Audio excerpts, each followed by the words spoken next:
Hello friends, welcome back to my new video. So friends, आज हम सीखने वाले हैं वही रोजाना यूज होने वाले सेंटेंसेस। और ये वो सेंटेंसेस है फ्रेंड जिनसे बनने वाले दूसरे तरीके के सेंटेंसेस भी आप बना सकते हैं। और मैं आपसे हमेशा ये इसलिए कहती हूँ फ्रेंड्स कि जब तक भी आप किसी सेंटेंस को बोलने की कोशिश नहीं करेंगे या उस सेंटेंस से रिलेटेड दूसरे सेंटेंसेस बनाने की प्रैक्टिस नहीं करेंगे, तो चाहे जितना मर्जी आप चाहे ये देख ले, आपको कभी भी ये समझ में नहीं आएगा।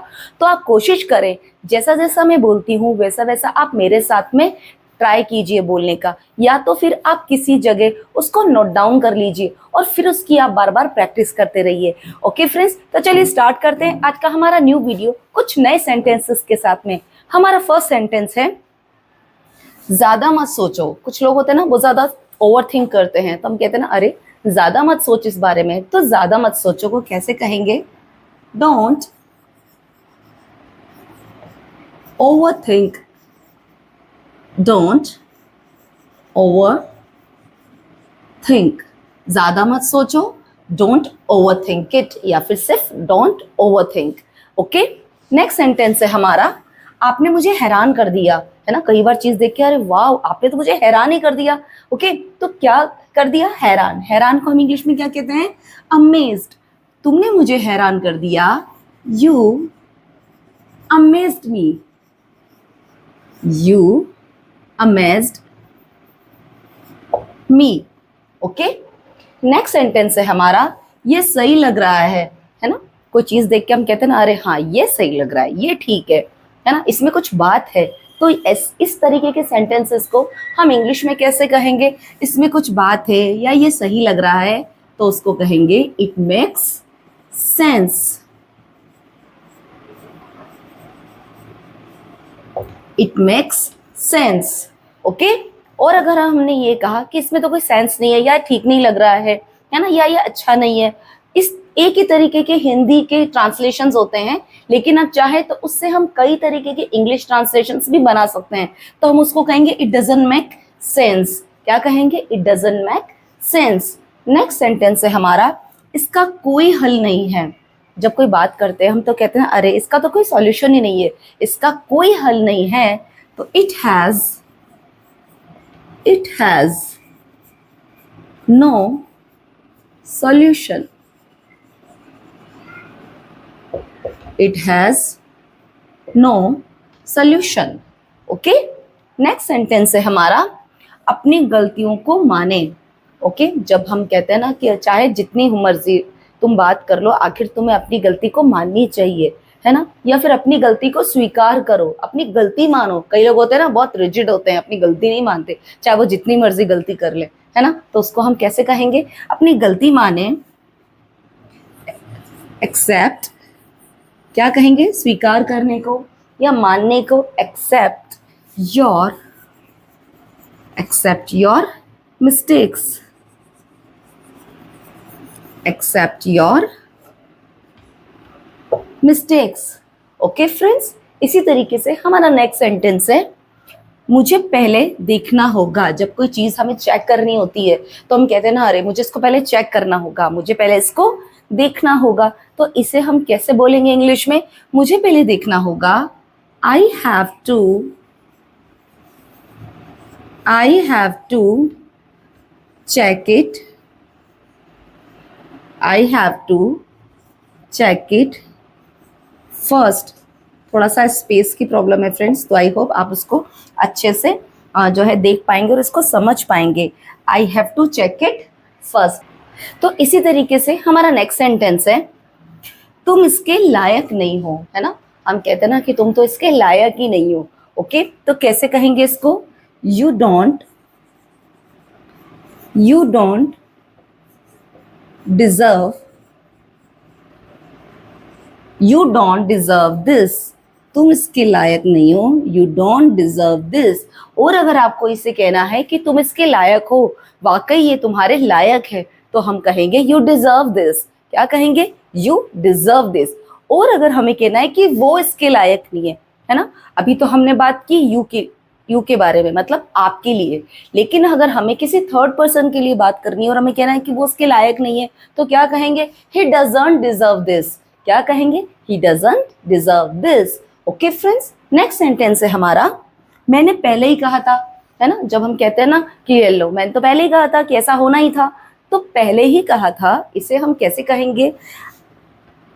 आई पहले ही कहा था, तो पहले को हम इंग्लिश में कहते हैं आई ऑलरेडी, पहले ही कहा था I already told this, I already told you, या फिर I already told this. Okay, इसी तरीके से हमारा नेक्स्ट सेंटेंस है मुझे अपना ही समझो, है ना। अरे जो बात मर्जी चाहे बता दो मुझे अपना ही समझो, है ना। हम कहते हैं ना कई बार गेस्ट भी घर में आते हैं तो अरे मुझे अपना ही समझो, तो क्या कहेंगे इसको? अपना ही समझो, consider me, consider me your on, consider me your on, मुझे अपना ही समझो, consider me your on.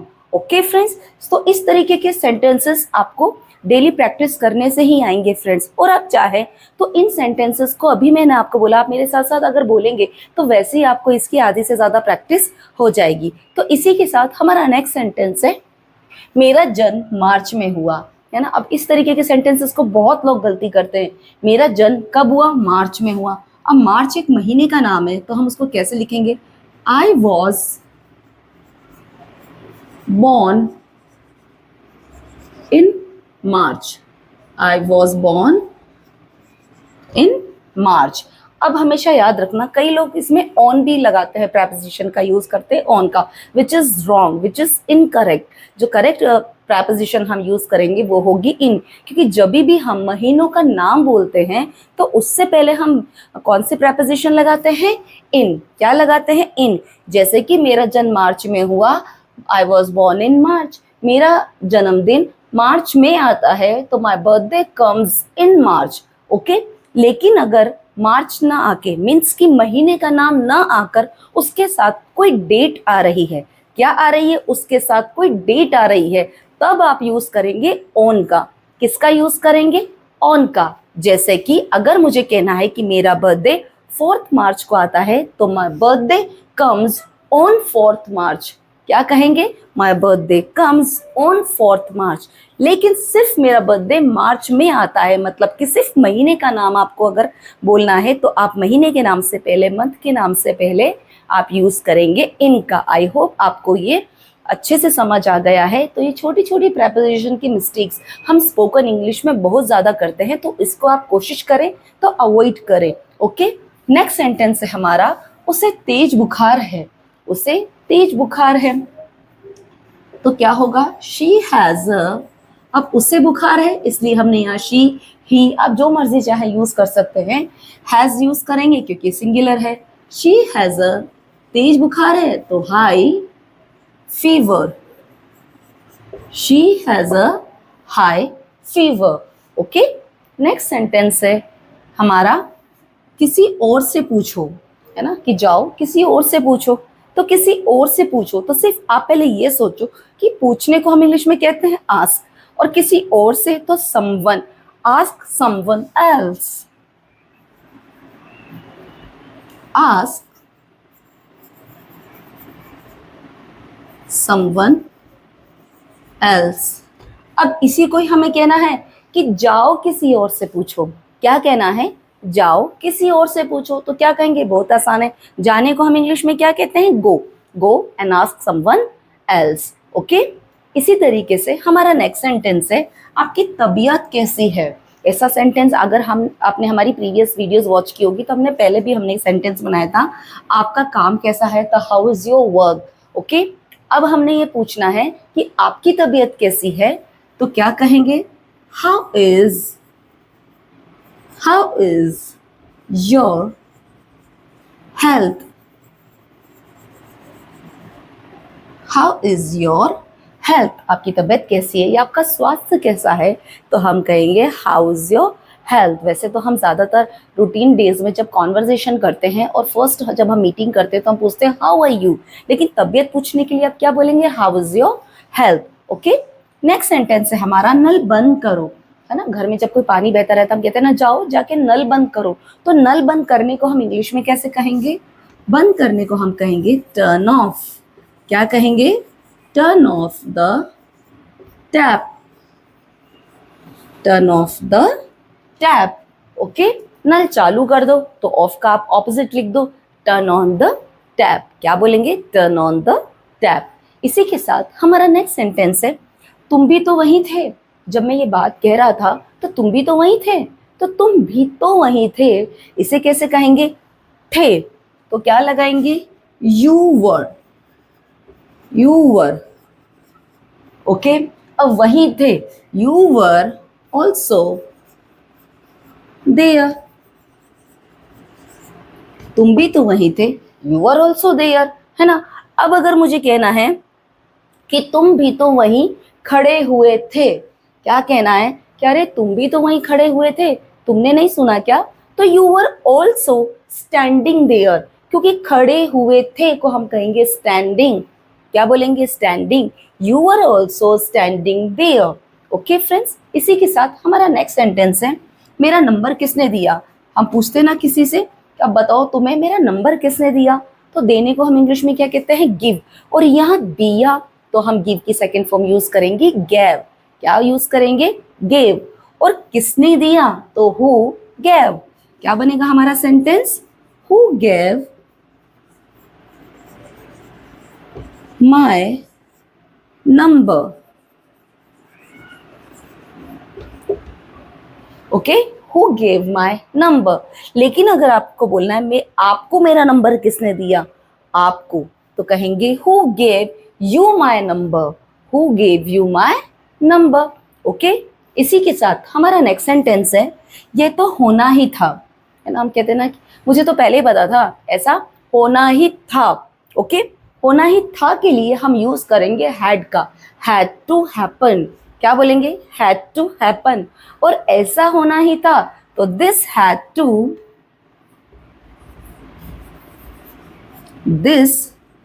Happen.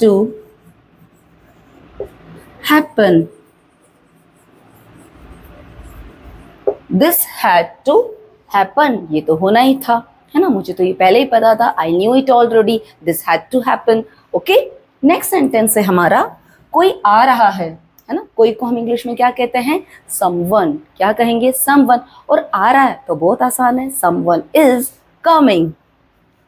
Someone is coming. कोई आ रहा है, समवन इज कमिंग। हमेशा आप ध्यान रखिए, जब भी आप इंग्लिश बोले तो आप छोटी छोटी बारीकियों का, छोटी छोटी कमियों का आप खास ख्याल करें। बहुत लोग बोलते हैं एवरीवन हैव, जबकि होता है एवरीवन हैज। नोबडी हैज, जबकि नोबडी हैव बोलते हैं, तबकि करेक्ट क्या होता है? Nobody has. ओके फ्रेंड्स, तो इस तरीके के जो सब्जेक्ट होते हैं जिनकी हमें कोई आइडेंटिफिकेशन नहीं मालूम होती है, तो इसके साथ हम हमेशा सिंगुलर वर्ब यूज करेंगे। तो समवन इज आएगा, समवन आर नहीं आएगा। ओके, अब हमारा नेक्स्ट सेंटेंस है, और कुछ नहीं। क्या है? और कुछ नहीं। तो इस सेंटेंस का ट्रांसलेशन आप मुझे कमेंट सेक्शन में करके बताइए। तो फ्रेंड्स, ये थे हमारे आज के कुछ रोजाना बोले जाने वाले सेंटेंसेस। तो इस तरीके के सेंटेंसेस की प्रैक्टिस आपको बहुत ज़रूरी है फ्रेंड। अब आपके पास में इतने सेंटेंसेस हैं, हमेशा मैं आपसे कहती हूँ कि आप जितना आप कोशिश करेंगे उतना आप सीखेंगे, और आप हमेशा कोशिश कीजिए मेरे साथ साथ इन सेंटेंसेस को बोलने की। तो आई होप फ्रेंड्स आपको ये वीडियो पसंद आया होगा, और अगर आपको मेरे इन ट्रांसलेशंस का स्क्रीनशॉट चाहिए तो मेरी वीडियो के लास्ट में इसका स्क्रीनशॉट भी आप ले सकते हैं। और अगर आपको मेरी वीडियोस वाकई हेल्पफुल लग रही है तो प्लीज़ इसे लाइक शेयर सब्सक्राइब करना ना भूलें, और मुझे कमेंट करके ज़रूर बताएं कि आपको मेरी वीडियोस कैसी लग रही है। So please keep watching and keep supporting. Thank you so much.